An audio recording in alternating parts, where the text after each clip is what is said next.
La dernière année a tourné au ralenti pour l'entrepreneur en construction Thomas Mester. Pour l'instant, il y a des projets qui sont sur la glace, comme beaucoup d'autres, à cause de la situation économique. Taux d'intérêt élevé, inflation, pénurie de main-d'œuvre, hausse des coûts de construction, des matériaux. Il y a aussi eu la lourdeur bureaucratique pour son projet ici de 4 logements familiaux locatifs. Une petite taquetée de 6 ans pour obtenir les permis. Ça a été extrêmement compliqué. C'est toute la lourdeur administrative pour avoir des permis à Montréal. C'est déjà une des barrières à l'entrée pour un promoteur qui veut construire à Montréal. La machine est plutôt lourde, puis on a 19 gouvernements différents sur l'île de Montréal. Il n'y a pas un arrondissement qui travaille de la même façon. Ça devient très contraignant, ça aussi. Une complexité bureaucratique qui s'attire les critiques ces jours-ci de la part du chef conservateur Pierre Poilievre. Justin Trudeau lance des milliards de dollars à travers le pays aux politiciens et bureaucrates incompétents. Faisant référence à une étude de l'Institut économique de Montréal indiquant que la construction de 25 000 logements ont été entravés depuis 2017.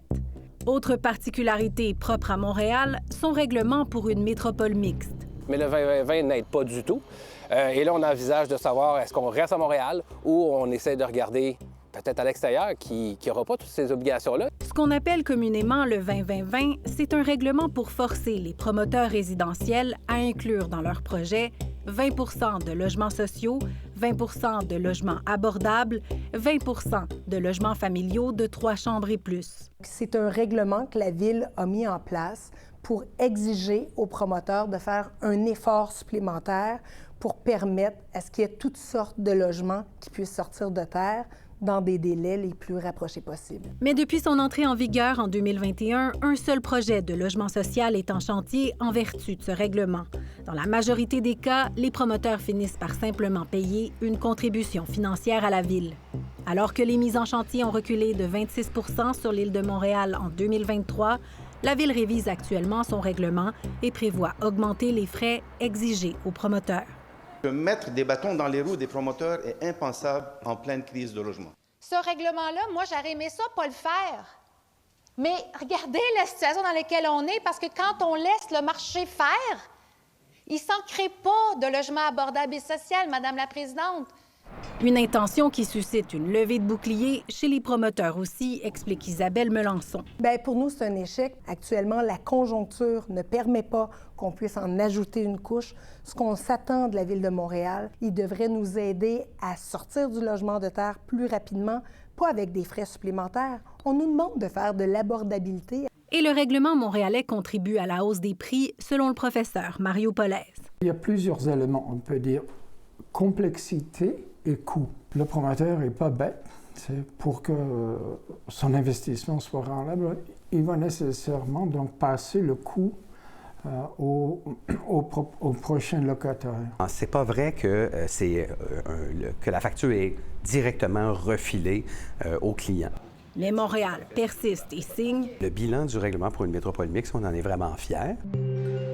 Les contributions financières des 2 dernières années ont permis à la Ville d'amasser près de 26 millions de dollars pour les OBNL qui construisent le logement social.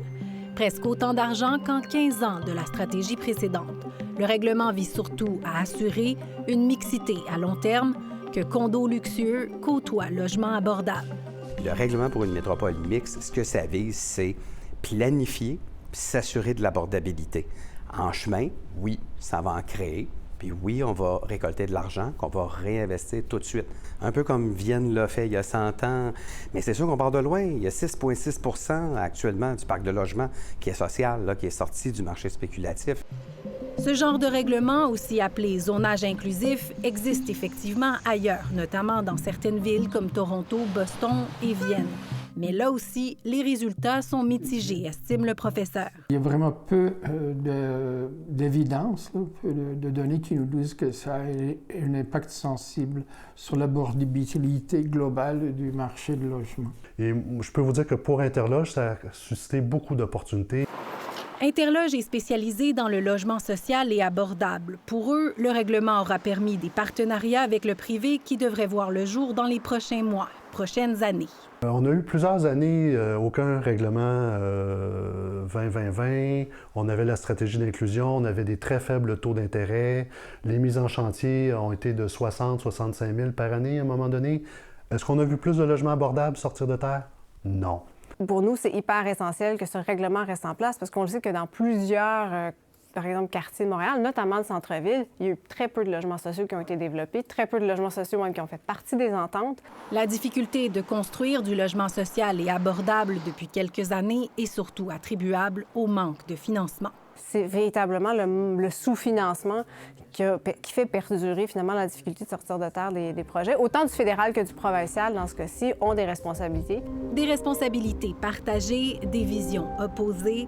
La lutte politique va se poursuivre, mais l'ampleur de la crise du logement demande une réponse concertée, un équilibre délicat entre régulation efficace et incitation à la construction, parce qu'il faut construire plus, beaucoup plus.